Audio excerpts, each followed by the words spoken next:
श्री विष्णु पुराण 7वां अध्याय यम गीता। श्री मैत्रेय जी बोले, हे गुरु, मैंने जो कुछ पूछा था वह सब आपने यथावत वर्णन किया। अब मैं एक बात और सुनना चाहता हूँ, वह आप मुझसे कृपा करके कहिए। हे महामुने, सातों द्वीप, सातों पाताल और सातों लोक, ये सभी स्थान जो इस ब्रह्मांड के अंतर्गत हैं, स्थूल सूक्ष्म सूक्ष्मतर, सूक्ष्माति सूक्ष्म तथा स्थूल और स्थूलतर जीवों से भरे हुए हैं। हे मुनि सतम, एक अंगुल का 8वां भाग भी कोई ऐसा स्थान नहीं है जहाँ कर्म बंधन से बंधे हुए जीव ना रहते हों। किंतु हे भगवान, आयु के समाप्त होने पर ये सभी यमराज जी के वशीभूत हो जाते हैं और उन्हीं के आदेशानुसार नरक आदि नाना प्रकार की यातनाएं भोगते हैं। तदंतर पाप भोग के समाप्त होने पर वे देवादि योनियों में घूमते रहते हैं। सकल शास्त्रों का ऐसा ही मत है। अतः आप मुझे वह कर्म बतलाइए जिसे करने से मनुष्य यमराज के वशीभूत नहीं होता।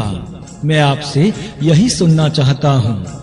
श्री पराशर जी बोले, हे मुने, यही प्रश्न महात्मा नकुल ने पितामह भीष्म से पूछा था। उनके उत्तर में उन्होंने जो कुछ कहा था वह सुनो। पितामह भीष्म जी ने कहा था, हे वत्स, पूर्व काल में मेरे पास एक कलिंग देशीय ब्राह्मण मित्र आया और मुझसे बोला, मेरे पूछने पर एक जाति स्मर मुनि ने बतलाया था कि ये सब बातें अमुक अमुक प्रकार ही होंगी। हे वत्स, उस बुद्धिमान ने जो बातें कही और जिस जिस प्रकार होने की बात कही थी, वे सब ज्यों की त्यों हुई। इस प्रकार उसमें श्रद्धा हो जाने से मैंने उससे फिर कुछ और भी प्रश्न किए और उनके उत्तर में उन द्विज श्रेष्ठ ने जो बातें बतलाई, उनके विपरीत मैंने कभी कुछ नहीं देखा। एक दिन जो बात तुम मुझसे पूछते हो, वही मैंने उन कालिंग ब्राह्मण से पूछी। उस समय उन्होंने उन मुनि के वचनों को याद करके कहा कि उस जाति स्मर ब्राह्मण ने यम और उनके दूतों के बीच में जो संवाद हुआ था, वह अति गूढ़ रहस्य मुझे सुनाया था। वही मैं तुमसे कहता हूँ।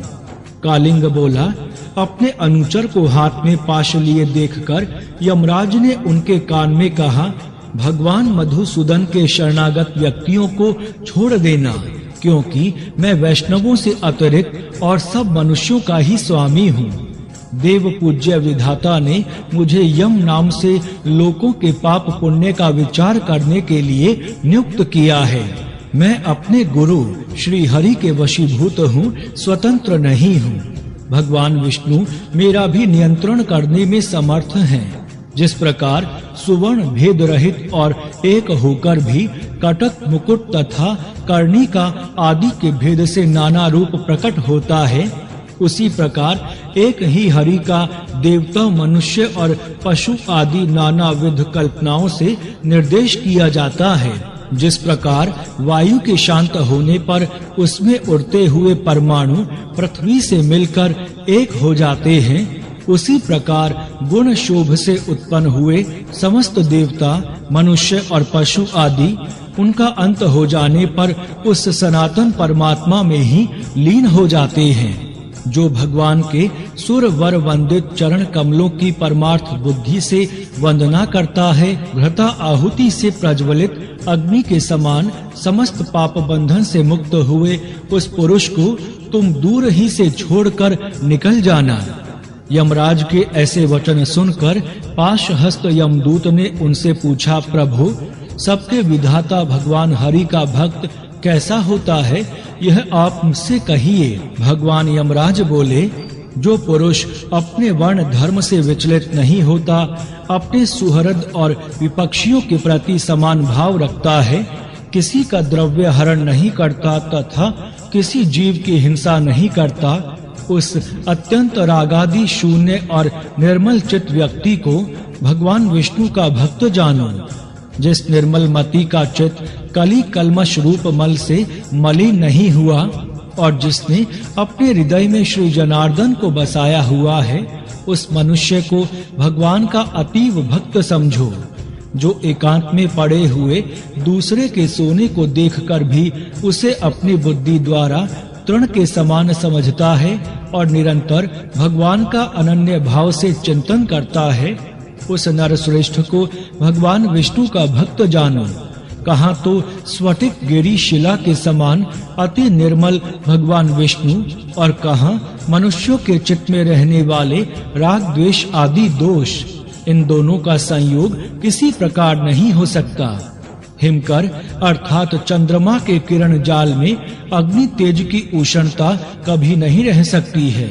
जो व्यक्ति निर्मल चित्त मात्सर्य रहित प्रशांत शुद्ध चरित्र समस्त जीवों का सुहृद प्रिय और हितवादी तथा अभिमानी एवं माया से रहित होता है, उसके हृदय में भगवान वासुदेव सर्वदा विराजमान रहते हैं।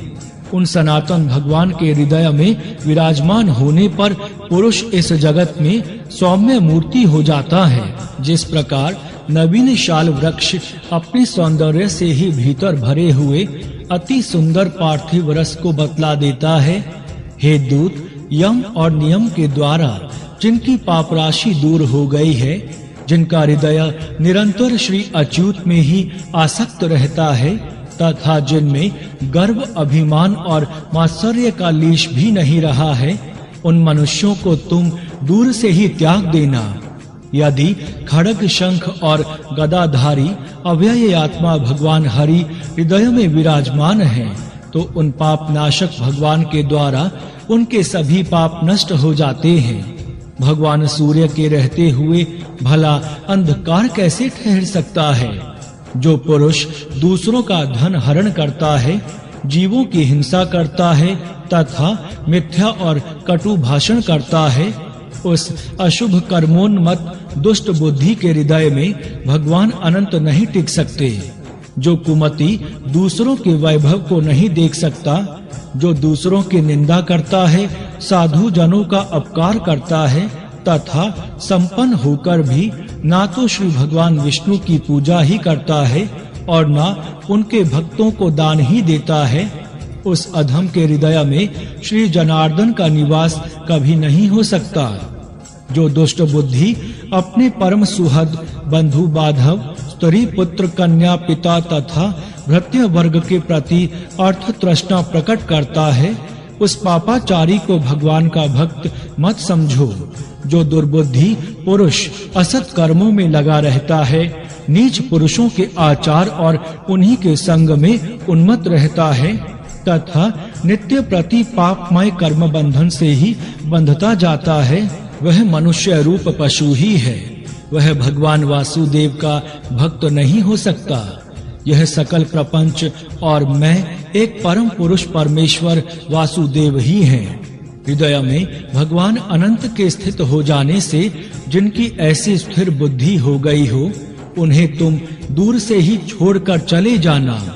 हे कमल नयन, हे वासुदेव, हे विष्णु, हे धरणीधर, हे अच्युत, हे शंख चक्र पाणे, आप हमें शरण दीजिए। जो लोग इस प्रकार पुकारते हो, उन निष्पाप व्यक्तियों को तुम दूर से ही त्याग देना। जिस पुरुष श्रेष्ठ के अंतःकरण में वे अव्यय आत्मा भगवान विराजते हैं, उनका जहाँ तक दृष्टिपात होता है, वहाँ तक भगवान के चक्र के प्रभाव से अपने बल वीर्य नष्ट हो जाने के कारण तुम्हारी अथवा मेरी गति नहीं हो सकती। वह महापुरुष तो अन्य वैकुंठ आदि लोकों का पात्र है। कालिंग बोला, हे कुरुवर, अपने दूत को शिक्षा देने के लिए सूर्य पुत्र धर्मराज ने उनसे इस प्रकार कहा। मुझसे यह प्रसंग उस जाति स्मर मुनि ने कहा था और मैंने यह संपूर्ण कथा तुमको सुना दी है। श्री भीष्म जी बोले, हे नकुल, पूर्व काल में कलिंग देश से आए हुए उन महात्मा ब्राह्मण ने प्रसन्न होकर मुझे यह सब विषय सुनाया था। हे वत्स, वही संपूर्ण वृतांत जिस प्रकार की इस संसार सागर में एक भगवान विष्णु को छोड़कर जीव का और कोई भी रक्षक नहीं है, मैंने ज्यों का त्यों तुम्हें सुना दिया। जिसका हृदय निरंतर भगवत परायण रहता है, उसका यम, यमदूत, यमपाश, यमदंड अथवा यम यातना कुछ भी नहीं बिगाड़ सकते। श्री पराशर जी कहते हैं, हे मुने, तुम्हारे प्रश्न के अनुसार जो कुछ प्रभु यम ने कहा था वह सब मैंने तुम्हें भली प्रकार सुना दिया। अब और क्या सुनना चाहते हो? इस प्रकार श्री विष्णु पुराण के तीसरे अंश में 7वां अध्याय संपूर्ण हुआ। जय श्री हरि। श्री विष्णु पुराण 8वां अध्याय भगवान विष्णु की आराधना और चातुर्वर्ण्य धर्म का वर्णन। श्री मैत्रेय जी बोले, हे भगवान, जो लोग संसार को जीतना चाहते हैं वे जिस प्रकार जगतपति भगवान विष्णु की उपासना करते हैं वह वर्णन कीजिए। और हे महामुने, उन गोविंद की आराधना करने पर आराधन परायण पुरुषों को जो फल मिलता है वह भी मैं सुनना चाहता हूँ। श्री पराशर जी बोले, हे मैत्रेय जी, तुम जो कुछ पूछते हो यही बात महात्मा सगर ने और उसे पूछी थी। उनके उत्तर में उन्होंने जो कुछ कहा था वह मैं तुमको सुनाता हूँ, श्रवण करो। हे मुनि श्रेष्ठ, सगर ने भृगुवंशी महात्मा औरव को प्रणाम करके उनसे भगवान विष्णु की आराधना के उपाय और भगवान विष्णु की उपासना करने से मनुष्य को जो फल मिलता है उसके विषय में पूछा था। उनके पूछने पर औरव ने यत्न पूर्वक जो कुछ कहा था वह सब सुनो। औरव बोले, भगवान विष्णु की आराधना करने से मनुष्य भूमंडल संबंधी समस्त मनोरथ स्वर्ग से भी श्रेष्ठ ब्रह्म पद और परम निर्वाण पद भी प्राप्त कर लेता है। हे राजेंद्र, वह जिस जिस फल की जितनी जितनी इच्छा करता है, अल्प हो या अधिक, श्री अच्युत की आराधना से निश्चय ही वह सब प्राप्त कर लेता है। और हे भूपाल, तुमने जो पूछा कि हरि की आराधना किस प्रकार की जाए, सो सब मैं तुमसे कहता हूँ, सावधान होकर सुनो। जो पुरुष वर्णाश्रम धर्म का पालन करने वाला है वही परम पुरुष भगवान विष्णु की आराधना कर सकता है। उनको संतुष्ट करने का और कोई मार्ग नहीं है। हे नृप, यज्ञों का यजन करने वाला पुरुष उन भगवान विष्णु ही का यजन करता है। जप करने वाला उन्हीं का जप करता है और दूसरों की हिंसा करने वाला उन्हीं की हिंसा करता है, क्योंकि भगवान हरि सर्वभूतमय है। अतः सदाचार युक्त पुरुष अपने वर्ण के लिए विहित धर्म का आचरण करते हुए श्री जनार्दन की ही उपासना करता है। हे पृथ्वीपते, ब्राह्मण, क्षत्रिय, वैश्य और शूद्र अपने अपने धर्म का पालन करते हुए ही भगवान विष्णु की आराधना करते हैं, अन्य प्रकार से नहीं।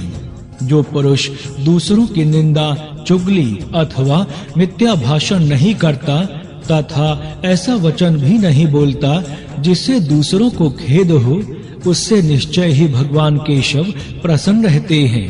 हे राजन, जो पुरुष दूसरों की स्त्री, धन और हिंसा में रुचि नहीं करता, उससे सर्वदा ही भगवान केशव संतुष्ट रहते हैं।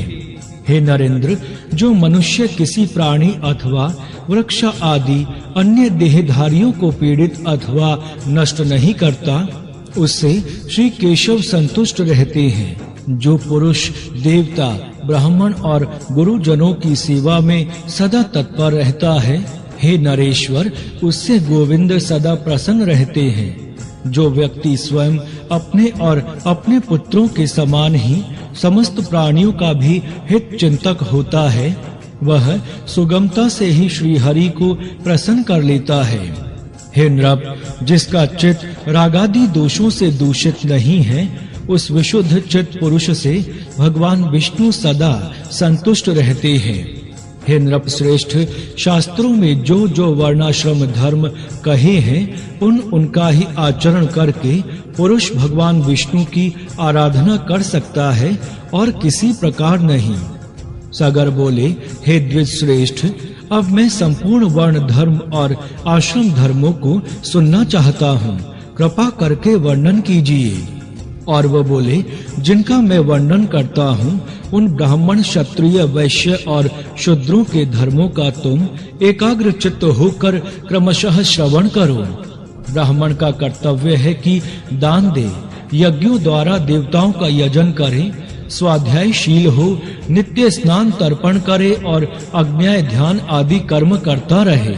ब्राह्मण को उचित है कि व्रती के लिए दूसरों से यज्ञ करवावे, औरों को पढ़ावे और न्यायोपार्जित शुद्ध धन में से न्यायानुकूल द्रव्य संग्रह करे।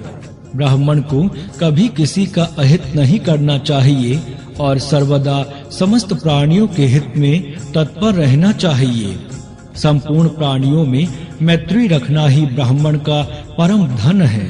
पत्थर में और पराये रत्न में ब्राह्मण को समान बुद्धि रखनी चाहिए। हे राजन, पत्नी के विषय में ऋतुगामी होना ही ब्राह्मण के लिए प्रशंसनीय कर्म है। क्षत्रिय को उचित है कि ब्राह्मणों को यथेच दान दे, विविध यज्ञों का अनुष्ठान करे और अध्ययन करे। शस्त्र धारण करना और पृथ्वी की रक्षा करना ही क्षत्रिय की उत्तम आजीविका है। इनमें भी पृथ्वी पालन ही उत्कृष्टतर है। पृथ्वी पालन से ही राजा लोग कृतकृत्य हो जाते हैं, क्योंकि पृथ्वी में होने वाले यज्ञादि कर्मों का अंश राजा को मिलता है। जो राजा अपने वर्ण धर्म को स्थिर रखता है, वह दुष्टों को दंड देने और साधु जनों का पालन करने से अपने अभिष्ट लोकों को प्राप्त कर लेता है। हे नरनाथ, लोक पितामह ब्रह्मा जी ने वैश्यों को पशुपालन, वाणिज्य और कृषि ये जीविका रूप से दिए हैं। अध्ययन, यज्ञ, दान और नित्य नैमित्तिक आदि कर्मों का अनुष्ठान, ये कर्म उनके लिए भी विहित हैं। शूद्र का कर्तव्य यही है कि द्विजातियों की प्रयोजन सिद्धि के लिए कर्म करे और उसी से अपना पालन पोषण करे, अथवा आपातकाल में जब उक्त उपाय से जीविका निर्वाह न हो सके तो वस्तुओं के लेने बेचने अथवा कारीगरी के कामों में निर्वाह करे। अति नम्रता, शौच, निष्कपट, स्वामी सेवा, मंत्रहीन यज्ञ, अस्तय, सत्संग और ब्राह्मण की रक्षा करना ये शूद्र के प्रधान कर्म हैं। हे राजन, शूद्र को भी उचित है कि दान दे, बलि, वैश्वदेव अथवा नमस्कार आदि अल्प यज्ञों का अनुष्ठान करे, पितृ श्राद्ध आदि कर्म करे, अपने आश्रित कुटुंबियों के भरण पोषण के लिए सकल वर्णों से द्रव्य संग्रह करे और ऋतु काल में अपनी ही स्त्री से प्रसंग करे। हे नरेश्वर, इनके अतिरिक्त समस्त प्राणियों पर दया, सहनशीलता, अमानिता, सत्य, शौच, अधिक परिश्रम न करना, मंगलाचरण, प्रियवादिता, मैत्री, निष्कामता, अकृपणता और किसी के दोष न देखना, ये समस्त वर्णों के सामान्य गुण हैं। सभी वर्णों के सामान्य लक्षण इसी प्रकार हैं। अब इन ब्राह्मण आदि चारों वर्णों के आपद धर्म और गुणों का श्रवण करो। आपत्ति के समय ब्राह्मण को क्षत्रिय और वैश्य वर्णों की व्रति का अवलंबन करना चाहिए तथा क्षत्रिय को केवल वैश्य व्रति का ही आश्रय लेना चाहिए। ये दोनों शूद्र का कर्म अर्थात सेवा आदि कभी ना करें। हे राजन, इन उपरोक्त व्रतियों को भी सामर्थ्य होने पर त्याग दें। केवल आपातकाल में ही इनका आश्रय लें। कर्म संकरता अर्थात कर्मों का मेल ना करें। हे राजन, इस प्रकार वर्ण धर्मों का वर्णन तो मैंने तुमसे कर दिया। अब आश्रम धर्मों का निरूपण और करता हूँ, सावधान होकर सुनो। इस प्रकार श्री विष्णु पुराण के तीसरे अंश में 8वां अध्याय संपूर्ण हुआ। जय श्री हरि। श्री विष्णु पुराण 9वां अध्याय ब्रह्मचर्य आदि आश्रमों का वर्णन।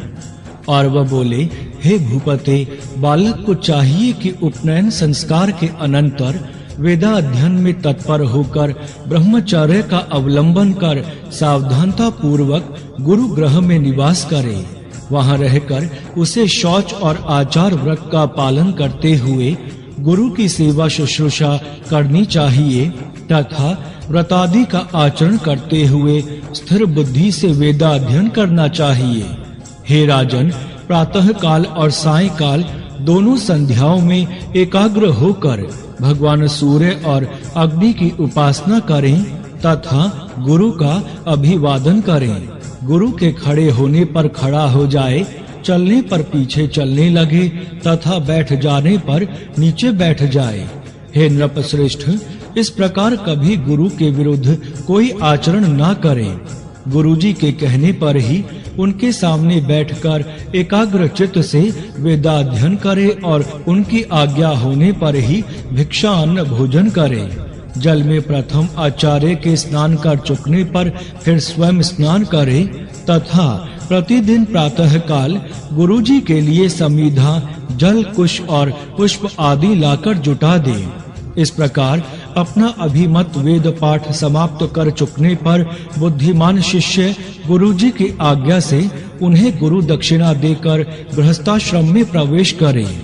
हे राजन, फिर विधि पूर्वक पानी ग्रहण कर अपनी वर्णाकुल व्रति से द्रव्योपार्जन करता हुआ सामर्थ्य अनुसार समस्त ग्रह कार्य करता रहे।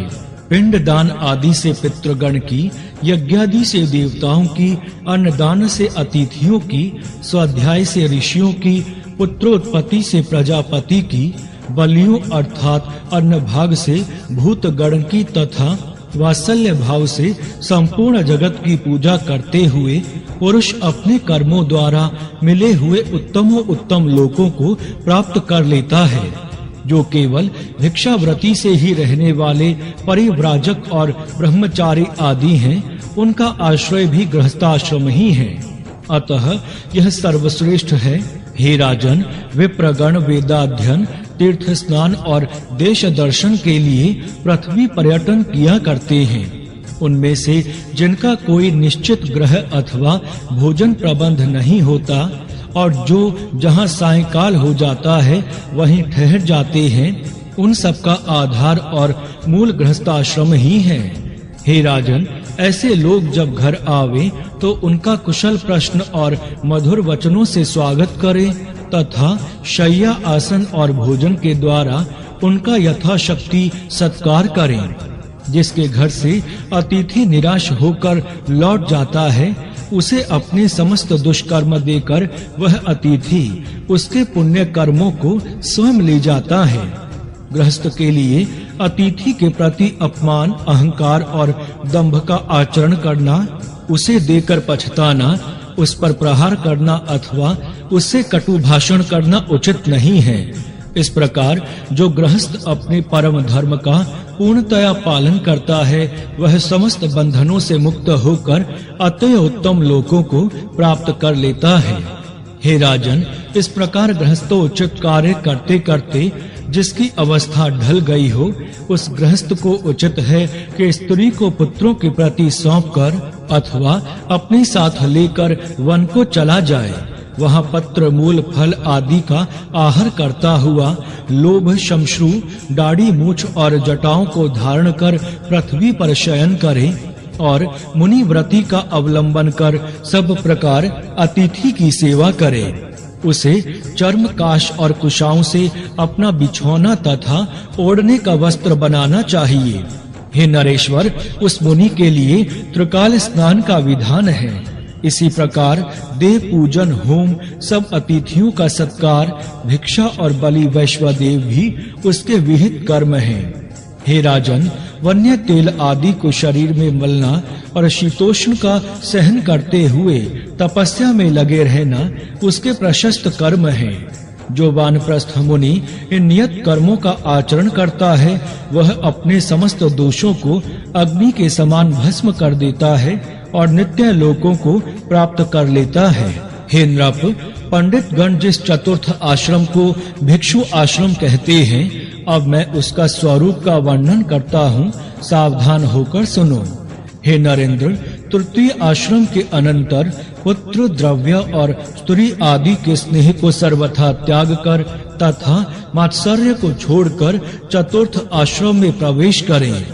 हे पृथ्वीपते, भिक्षु को उचित है कि अर्थ, धर्म और काम रूप त्रिवर्ग संबंधी समस्त कर्मों को छोड़ दे, शत्रु मित्र आदि में समान भाव रखे और सभी जीवों का सुहृद हो, निरंतर समाहित रहकर जरायुज, अंडज और स्वेदज आदि समस्त जीवों में मन, वाणी अथवा कर्म द्वारा कभी द्रोह न